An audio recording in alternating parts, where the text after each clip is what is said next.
Hey guys, it's Shannon Marie and Gavin. we are human. And in our humanness, when you hear this episode that you're about to receive, the name of the individual is Teresa Stewart, not Teresa Smith.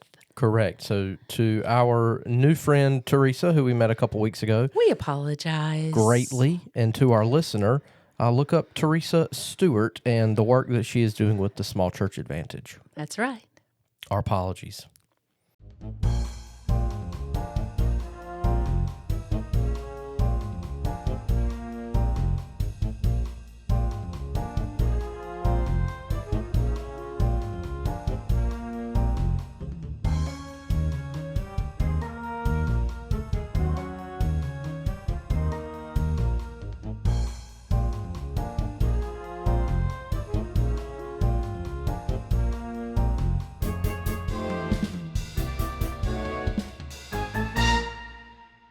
Welcome to the Nest of Tranquility. I am Shannon Marie Berry. I am Gavin Daniels, and this is You Know Me. Hey, Gavin, what are we going to be talking about today? Today, we are going to be talking about our experience yesterday, which was March the 3rd. Yeah, I think that sounds like a good number. March the 3rd, where we attended a workshop on Teresa Smith's book and study and practices called The Small Church Advantage. Absolutely. And that was actually led by the Center for Leadership Excellence. Yes. With the North Carolina Annual Conference of the United Methodist Church. So shout out to Leah and Josie and all the people that were a part of that, making it happen. Jericho. And Haymount and UMC. Haymount United Methodist Church for your hospitality. Fayetteville. Absolutely. I used to worship there in college some, so it was cool to be back. My kid works there now, so that was interesting. And left him notes. Left him notes up in the sound booth. So he will see it. I'm guessing probably tonight because this is a Wednesday. Yeah. And he goes to church on Wednesday. The divine prerogative of the first post-resurrection announcement. So, Shannon Marie, what is today's word of the day? Our word of the day is ubiquitous. Ubiquitous. It is spelled U-B-I-Q-U-I-T-O-U-S.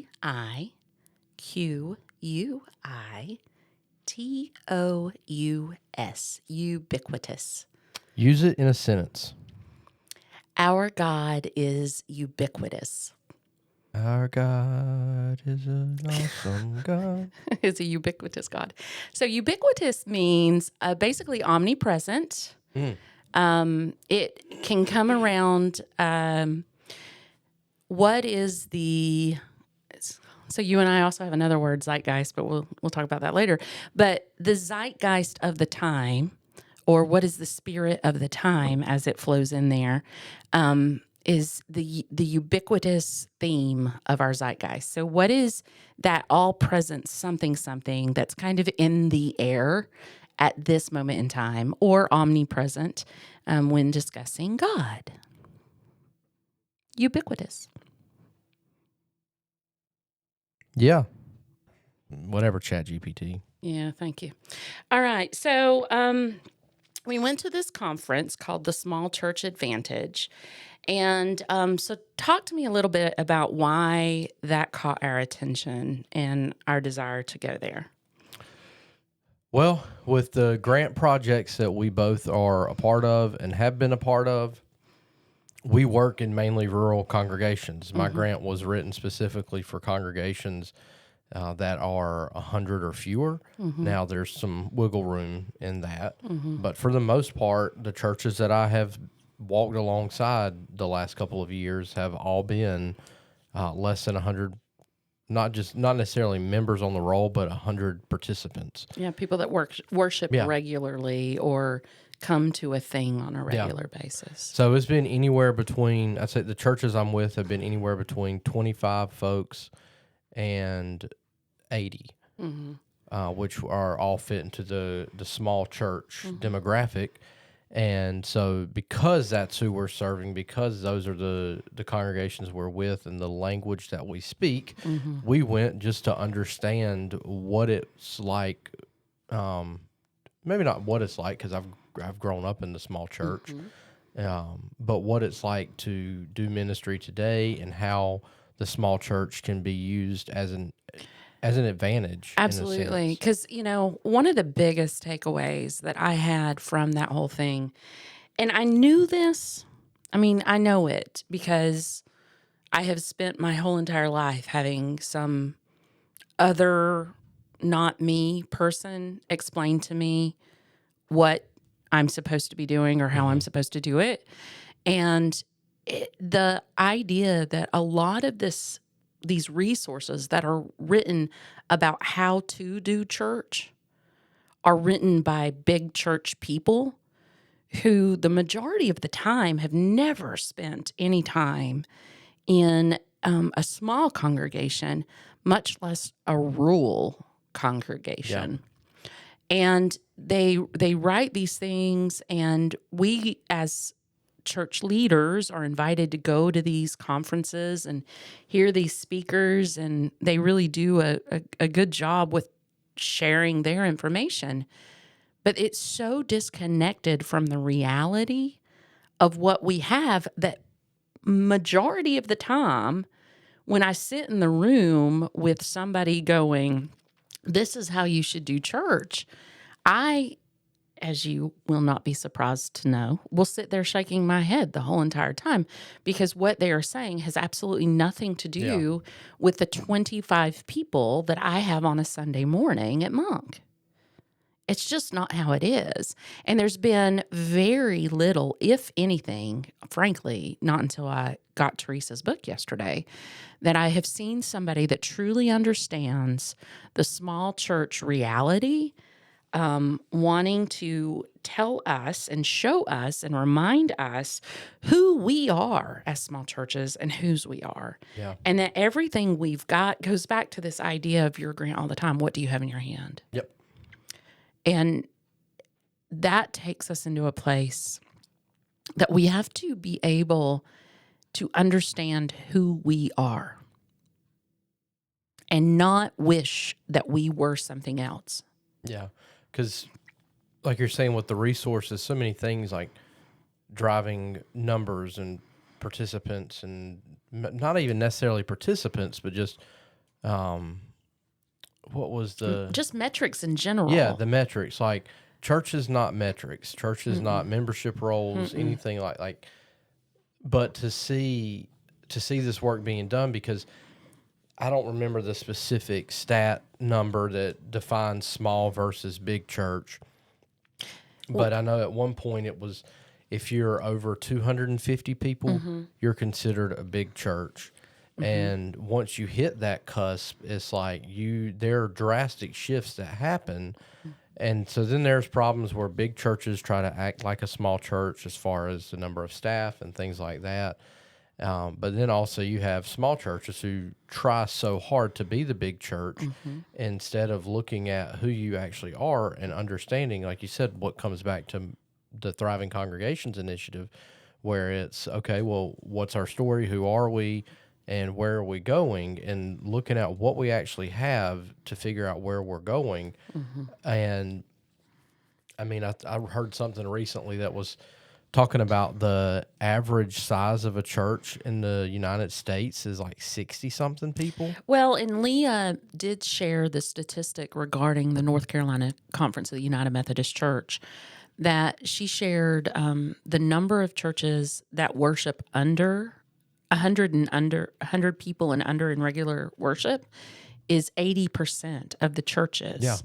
For the United Methodist Church in the North Carolina Conference, which for those of y'all that don't understand the UMC language, North Carolina, the state of, has two different areas. And basically, from this Charlotte-ish area, this line straight down over, we are to the east, that's North Carolina Conference. But this line and in, that's Western North Carolina Conference. So that's what we're talking about when we play those numbers. But I would argue that Western North Carolina is probably the exact same. The Holston Annual Conference, East Tennessee, Southwest Virginia, that I come out of is probably very similar in that that status.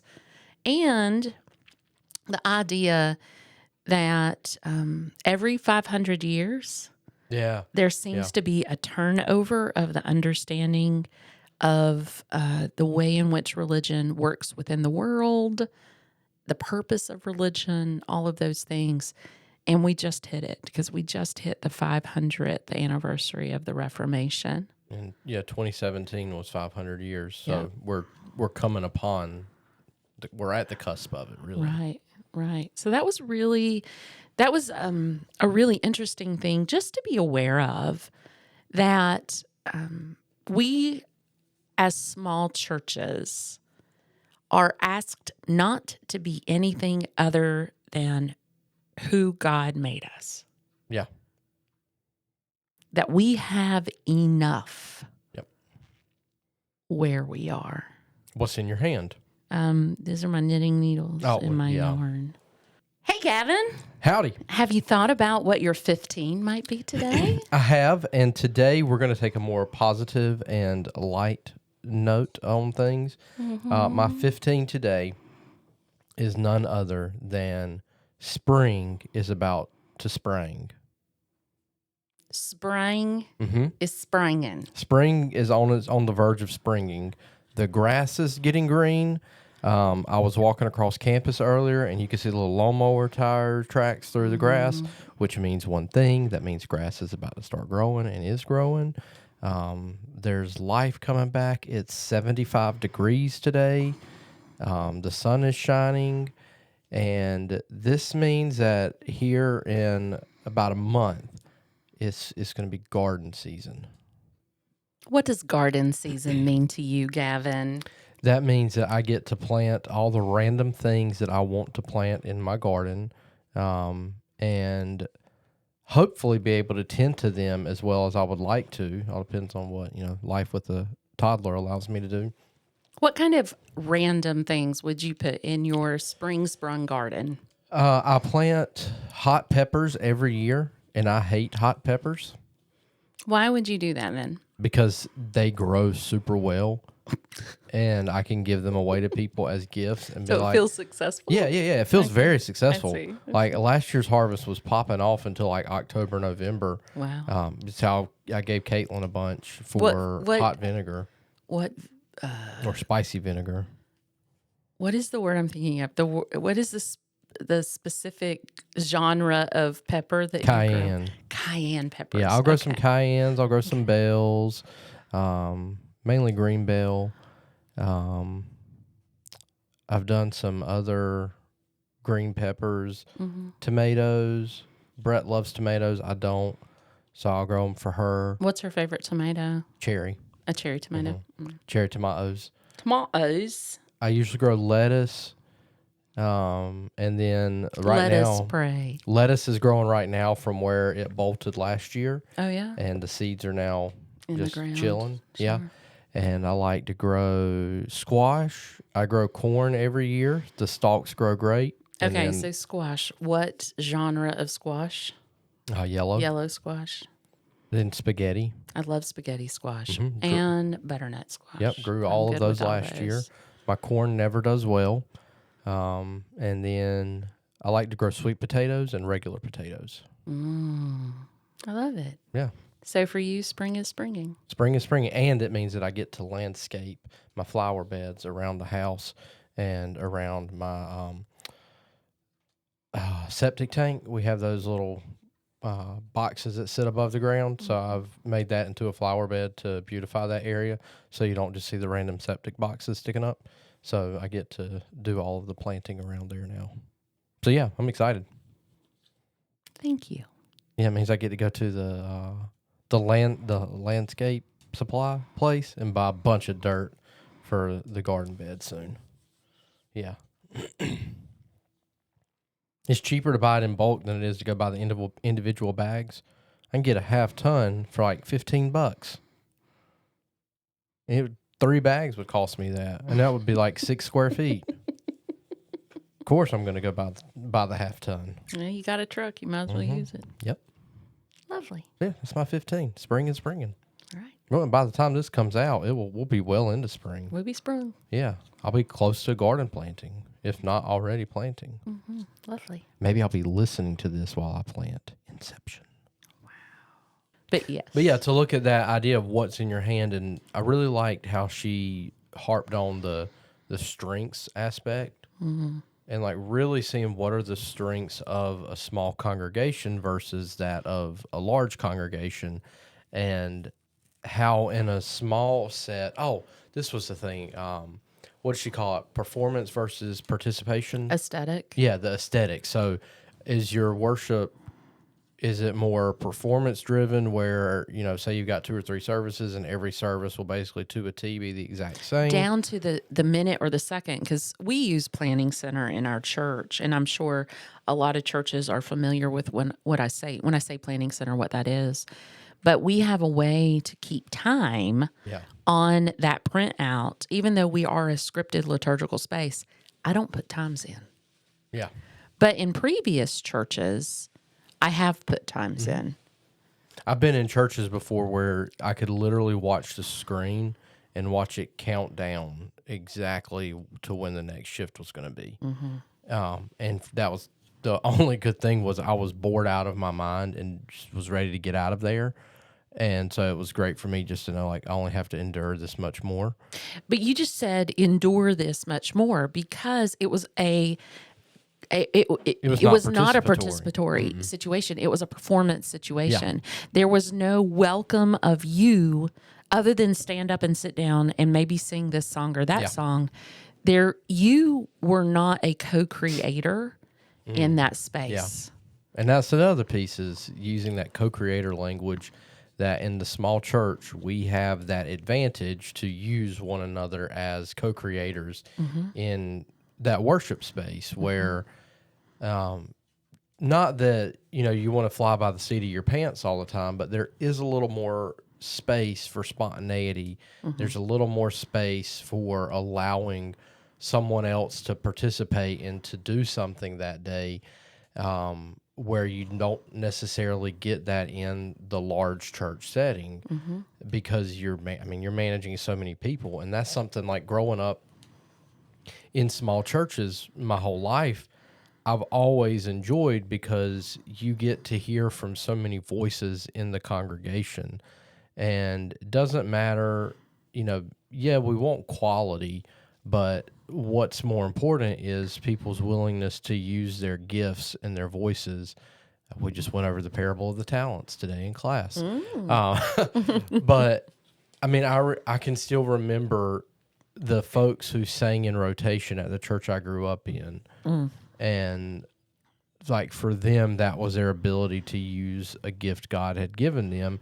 Now, we had some folks who sounded like they should have been singing with the symphony, and then some folks who were right at home at the church. But regardless, the heart was there.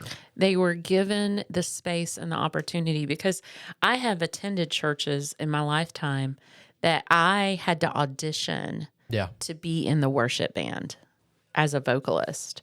And I was never more nervous in my entire life than having to go in front of somebody and sing and have them analyze, what part I'm clearly an alto, but what part am I and what am I going to sing and do I blend in with the other voices I already have?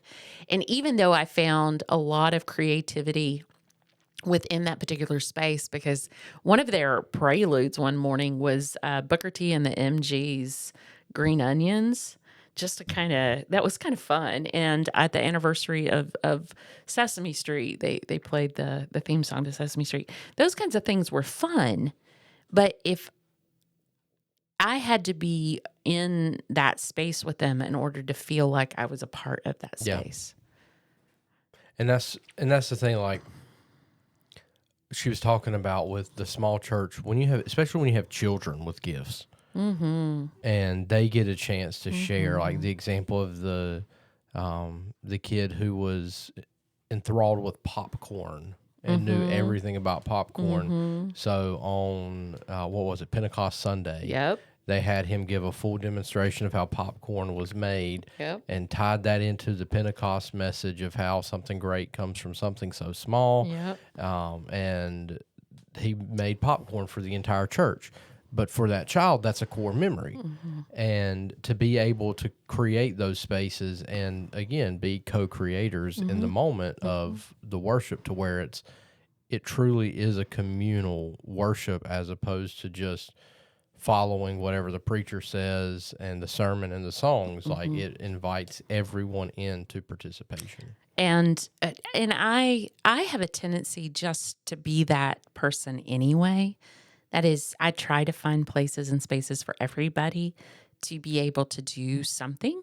And when I was in my first appointment, one of my 3 churches, we did children's time. And then we moved the offering to hit right after children's time. And the reason we did that was a little one, she was 3 years old, and she wanted so bad to carry that plate for offering. She wanted to be an usher. And at that point, my daughter and her older sister were a decent age to be able to do that and do that well. But I made sure one of them was always with her. And I didn't tell her no. And I allowed her that space to go do that thing. She wasn't going to set the church on fire. If she dropped the plate, the worst thing we would have to do is pick up the plate again. Those moments in time of opening the space. And one of my other churches, we used the round King's Hawaiian bread for our communion sacrament. And we would have extra. And because of my innate ability to just kind of welcome people into spaces, these little girls felt brave enough to come up to me afterwards and ask if they could have the rest. Because I explained that there's always enough for everybody at the table and everybody is there. So I think the reason I was so attracted to this is because this is what my personality tries to do anyway, create space for everyone to be able to participate all the time. Yeah. And in a small church, I can do that. If I'm in a larger church setting, and I think about some of the bigger churches, if something spontaneously happened, somebody would just have been up in arms. We never do it that way, whatever that is. And I just think my personality is not made for the confines of a 1.5-minute segment of something. Yeah. So, Shannon Marie, what is today's Our for today is trees. trees? What do you mean? Do you I hate am them? Do here you love to them? Do you speak for them? I'm here to speak for the trees. The Lorax? Friends, I am so sad. And I'm most certain that the trees are so sad. And it really hurts my soul when I drive down 117 and there is this large piece of equipment that's going.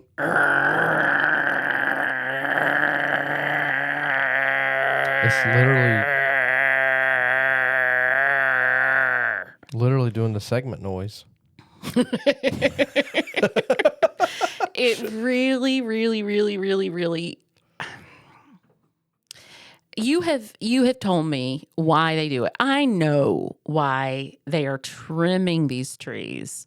But guys, there is a good way to trim trees and there is a terrible way to trim trees. And this is what I would qualify as the terrible way. It doesn't look good. But it doesn't feel good for them either. How would you want somebody to come across your beard and just take something and go swipe?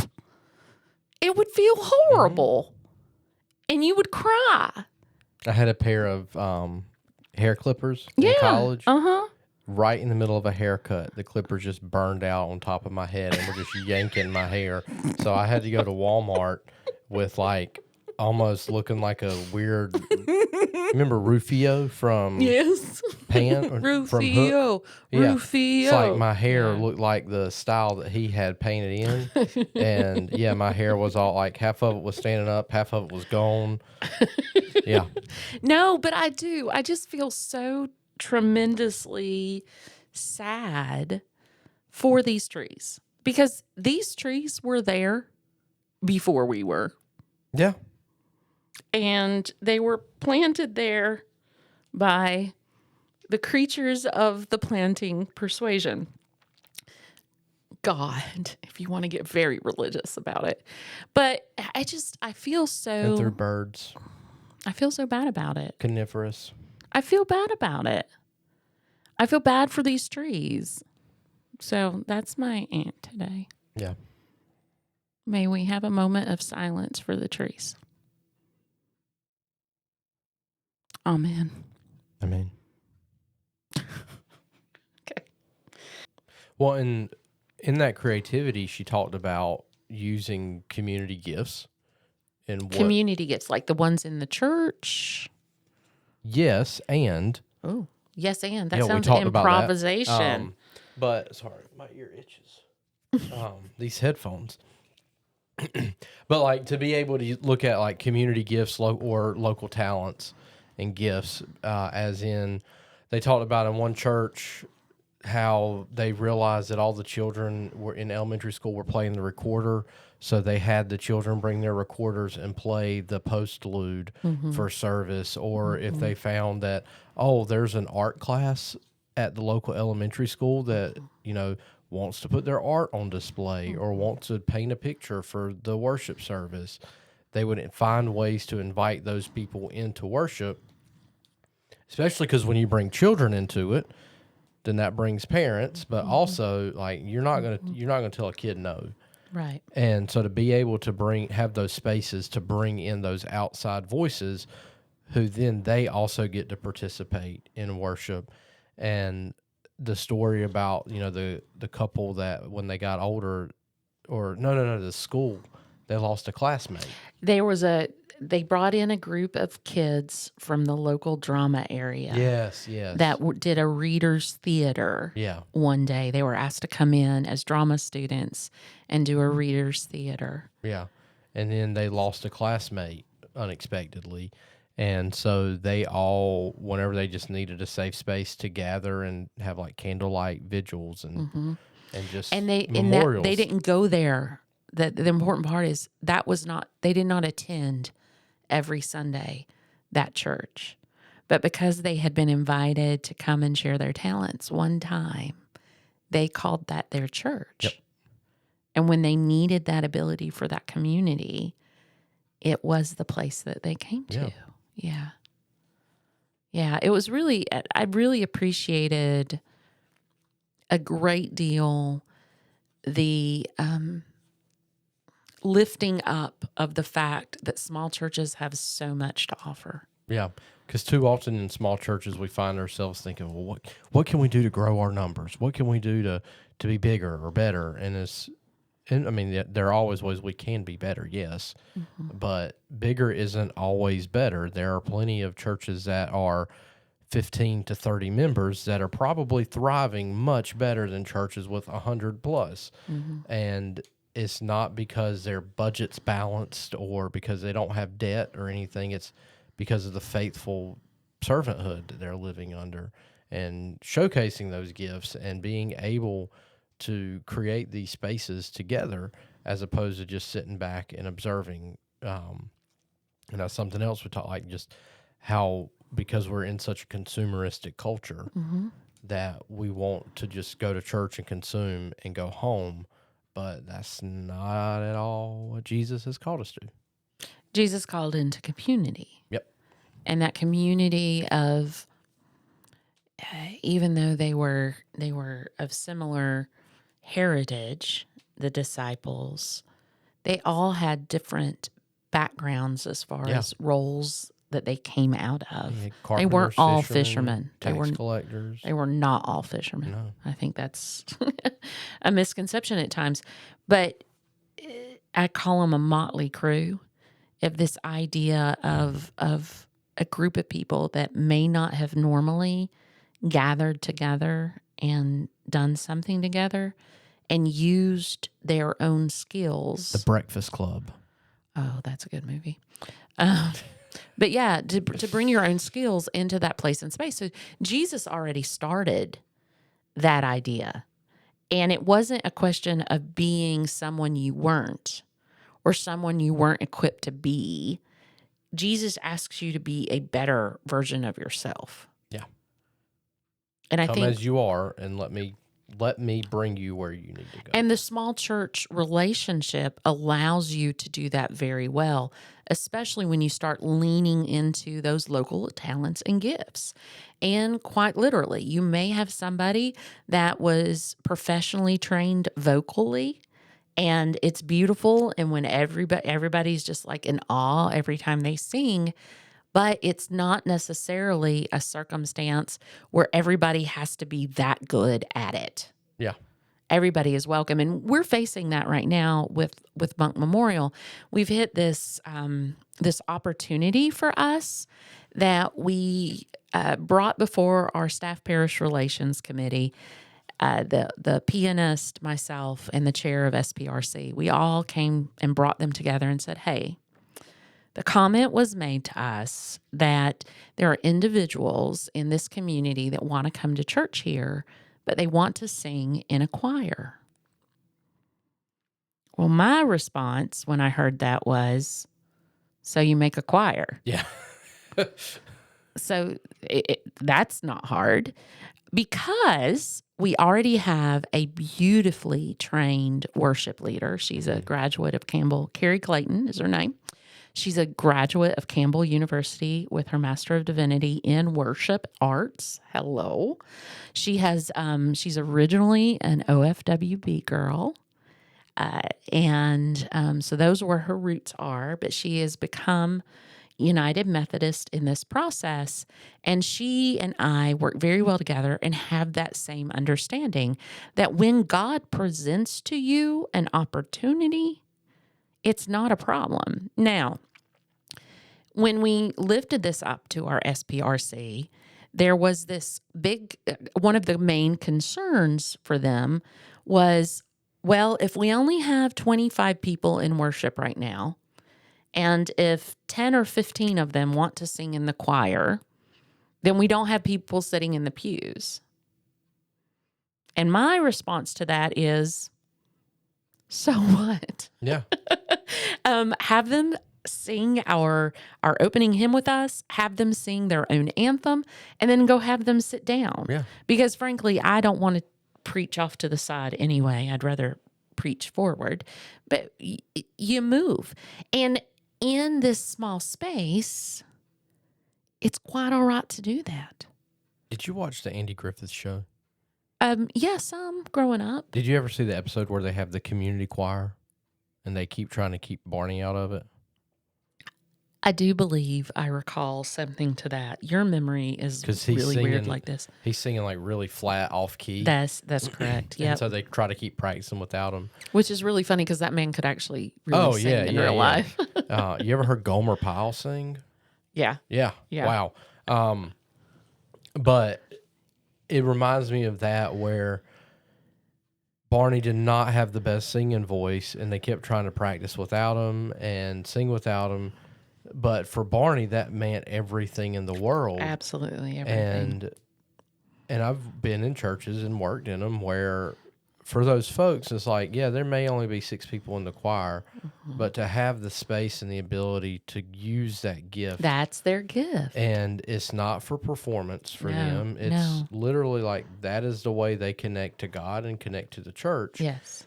And having a conversation one time of like, well, people didn't clap for us afterwards. Like, I wish that we could get people to clap or get into it. And I said, well, just remember who you're doing this for. You're exactly right. And that little reminder, I remember on Sundays, even if nobody in the pews was into it or anything, the air changed about the choir director and the members of the choir who were just like, you know what? Regardless, we are up here praising, giving the best thing we can give. Giving all we got. Absolutely. Now, in the same vein, when that was said to me, we don't have a choir, and I'm like, okay, so we make one.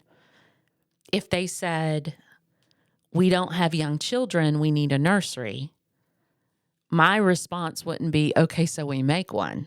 A child or a nursery? Any of it. Honestly, any of it. Because I am probably, other than our we've got a contingency that of females that are childbearing age, but they're not in a life space to do that yet. And but I would be the closest one after that to be birthing any children. So nope. Already done that. But it makes no sense in that moment to try to build a church nursery when we don't have children on a regular basis. Now, when we have young children come to our church, usually we know they're coming ahead of time because they're coming with a grandparent. And we do have the capacity to bring together people to do that. And I was in Bible study on Monday, and we were doing Mark 9 and 10, and we were talking about this very thing came up. And I said, because it was bring the children out, and so I invisibly grabbed the kid and put the kid in the middle of the room so that they could see invisible kid. And one of my people was like, well, we need children in this church.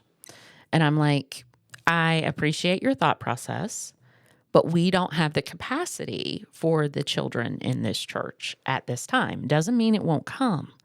But ultimately, this whole idea of understanding who you are is understanding who you are now. It doesn't mean that we define who we are now and we stop at that. We constantly, as a small congregation, must reanalyze who we are each time. What a concept. I know. Constant understanding of the reality in which we exist in. Yeah. Well, and that's like when we hear we don't have kids now. That's, as we call in the coaching world, that would be a limited belief. Yes. That we can't do it because we don't have X, Y, and Z. It's like, okay, well then what can we do and what can we actually work forward in? Mm-hmm. And so, yeah, it just yesterday gave me such a greater appreciation for small churches because of that ability that we have to just to be and to do together. And she mentioned something about, like in larger churches, oftentimes your pastor may never know you, and you may never know your pastor. Mm-hmm. And I remember in college, I had a friend who went to a mega church nearby, and not knocking mega church at all. Like, that's not what this is for. But talked about one time she ended up in the same space as the pastor of the church and just how starstruck she was. Mm. And she's like, yeah, I've never talked to our pastor. And I was like, huh? She said, yeah. And I was like, I shake my pastor's hand every Sunday. Like, I have the opportunity during the meet and greet time of the service to go up and speak to my pastor every single Sunday. And I just could not imagine not having that connection with them. But not, and like now thinking about it, just to take it a step further, not just with the pastor, but with the person across the sanctuary. Room. Yeah. Like, to know one another, to be able to look at each other and to see and to understand what's going on in life, and to have that connection instead of just going in like to absorb a performance and then leave refreshed or convicted, whatever you want to say. And if you're not there on a Sunday, somebody know. Yeah. And there's a critical mass that hits that people don't know, or they assume you're sitting somewhere else. Because the other fun thing about having, we've got a new crop of people visiting our church, and I see it in their face when they walk into the room, because I think it is a very common concern that somebody has in a new space. Am I going to sit in somebody's pew? Yeah. And so I'm be very aware of that, because I have been in a church one time that my husband and I were asked to move because we were sitting in somebody's pew. Did I ever tell you what happened to my uncle? No, what happened? So they went to visit a local church in town and sat down, and this person walked up to my uncle and said, excuse me, sir, but I just want you to know this is so-and-so's seat. And he's like, and I don't remember what the guy's name was, but he called his last name, and the member at the church was like, yeah, that's exactly what I'm talking about. My uncle just looked at him and said, he's a good friend of mine. Tell him I said hey. And my uncle didn't get up. Well, and it was interesting because at that moment Like, in I time, don't think you'll mind. I was a seminary student, new to the area. Yeah. I had 2 very young children and my husband, and we were brand new. Nobody knew who we were. We didn't know who they are. I mean, you know that you've never seen these people before, and to be asked to move, I had never in my life been asked to move out of somebody's pew, so it just made me hypersensitive to that. And when I have them walk into the church and they've got the look, because usually they wait a little later to show up because Yep. they want to make sure they're not sitting in somebody's space. But I also have to say, the congregation that I'm blessed to serve would never, ever, ever ask them to move. Yeah. They would just go sit down beside them and say hello. They already know everybody anyway. In a town like Farmville, you all know everybody anyway, and they're just so excited to see you. Yeah. So we just all shift and adjust and keep moving forward. And it did not make anybody's day a bad day. Well, as we've been church hopping the last several months, we've started to land in one place, and we had only been there like 2 or 3 Sundays in a row, and then we were gone with the holiday season traveling to visit family. So we were gone for like 4 weeks, and after about 3 weeks of being gone, I started getting text messages from folks like, "Hey, we haven't seen you in a while. I hope you're doing okay." And I was like, "Oh yeah, we're great. Like, we've just been on the road traveling, so but we'll plan to be back next Sunday. Like, you haven't done anything wrong, nothing's happened. We just have been out of town. That's the only reason we're not here." I love that you're a pastor and you know exactly what they're doing And why they're doing it. They're Yeah. afraid that you've been offended by somebody in the space or whatever. And being familiar with the congregation that you're speaking of, that would never happen. No. Good group of people there.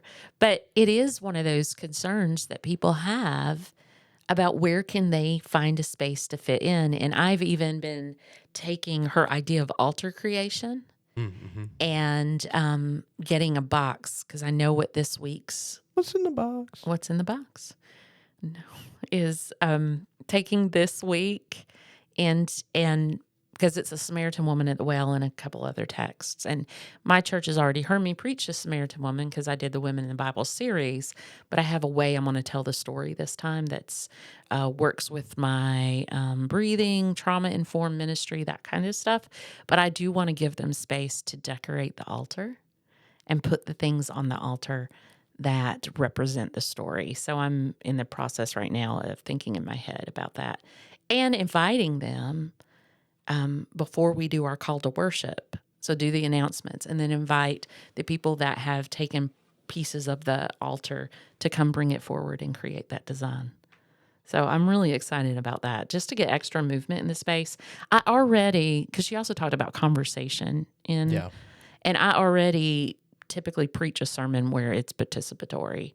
If I ask a question, I don't ask a question rhetorically. I really am giving you space to lean into the answer or if fill in the blank kind of a circumstance. And they're very aware that that's where I'm going when they hear that. So I've already created that space. Now, when I first started that with them, crickets. Yeah. Because for so long they had been Preached to instead of co-creating. Yeah. So I'm really excited about it. And I was really excited to get to meet Teresa. I'm very thankful that she wants to have further conversation with us. Yeah. She was just as excited to hear about our grant work. It don't like she seemed just very relieved. Yeah. That there's other folks trying to do this work. Absolutely. And to think about like one of the things, and especially in a small congregation that I love, is when you find out somebody has a gift that they've been hiding, or if somebody comes to me with an idea, it was always like, "All right, cool, do it." Well, no. I was like, "Okay, then it's not going to get done. Like, this is your idea. I don't have a passion for this. This is your idea.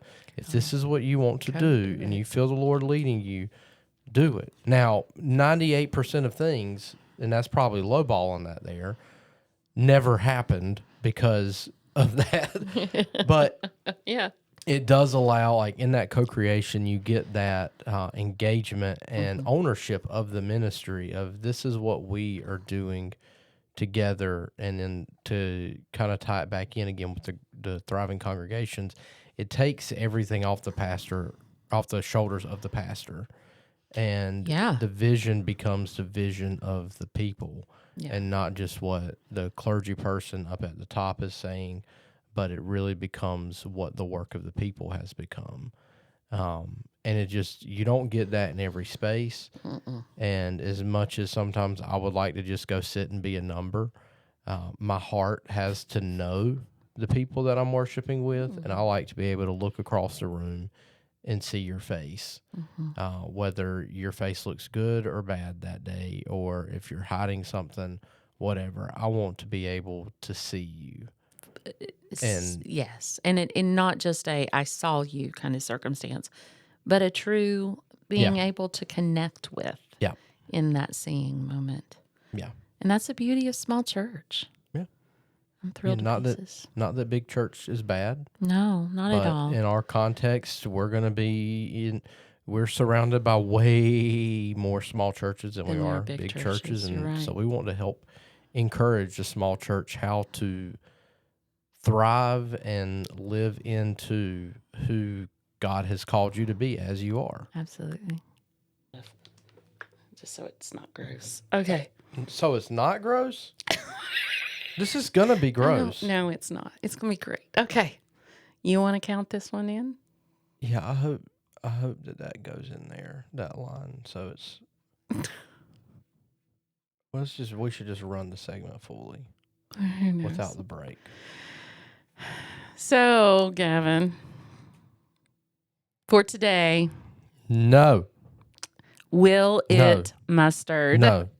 So I have a candy that I really do love in this world, and they are Peeps. I really do enjoy a Peep. I'm a marshmallow kind of gal, and I brought us one of our favorite drink flavor Peeps. They have Dr. Pepper Peeps at the store. Do you know this? I did. I've had them. Aren't they delicious? They're good by themselves. They are so tasty. My favorite Peep though is the birthday cake Peeps. I don't like the birthday cake Peep. Like, it's too sweet. It tastes like birthday cake ice cream, and that's like top 3 ice cream flavors. Isn't that what you had yesterday? Yeah. You had birthday or cake batter. Yeah, with sprinkles. It didn't really taste very cake battery. It didn't taste cake battery. So today we are asking the question: will Dr. Pepper Peeps mustard? My Waco friends will be very disappointed in me for this. Or they're going to be just completely enthralled with what's about to happen. All right. Take a peep. Have a peep. I'm sorry, Waco. It's a peep for you. You were good to me, and I'm being bad to you. And it's a peep for me. All right. Cheers. Let's find out.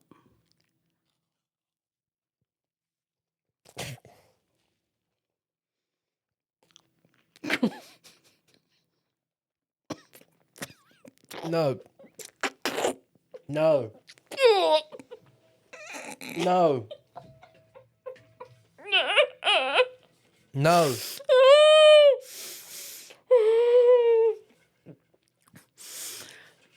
Oh, Gavin, that's so gross. That's horrible. The texture. Oh. I need another one to chase it. You look like shoes. Oh, I'm so sad.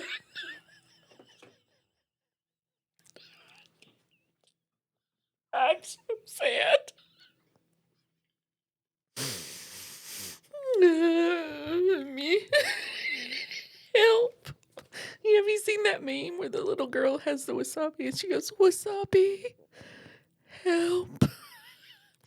You did this. This is your doing, not mine. Okay, so let's If you're watching this, you will see our faces. And even if you're not watching, if you're just listening, maybe we can you can imagine what it's. Can we get a cut of this so that everybody can see our faces? That was disgusting. Okay, so let's ask the question. Dr. Pepper Peeps, will it mustard? No. No. It's horrible. I'm sorry, Waco. Problem is, for those listening, I we- don't we know rec- that you're adding to this. we record things out of order. So now we're getting ready to have a full conversation after having Willet mustarded. And the yuckiest thing we've mustered so far. that, I don't know where my 15 comes in this episode in comparison to what we just started. But you're not nearly as happy as you were when you discussed your 15. No. I got you. I need to go touch grass. So yeah, it's good stuff. Check out, again, Teresa Smith is her name. Yep. The Small Church Advantage. Smallchurch.org. Yes. Yeah. Hopefully we'll be doing some more stuff with her and with her book. So keep an eye out. And yeah, this is good stuff today. All right. Well, I guess we can close out now. Oh. And we got some really, really good gelato yesterday. This is true. Yeah, that was best diffused by dates. My best diffused by date had been gone for hours. Yep. And I had to have something before we got back on the Went road. back to a coffee shop I used to go to in town. That barista. Yeah. Fantastic. Yeah. Yeah.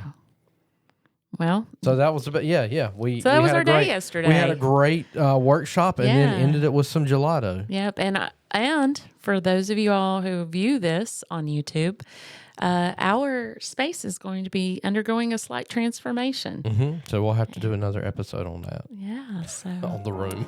well, how shall we close it up? The Lord bless you and keep you and shine his face upon you and grant you peace. Amen. Amen.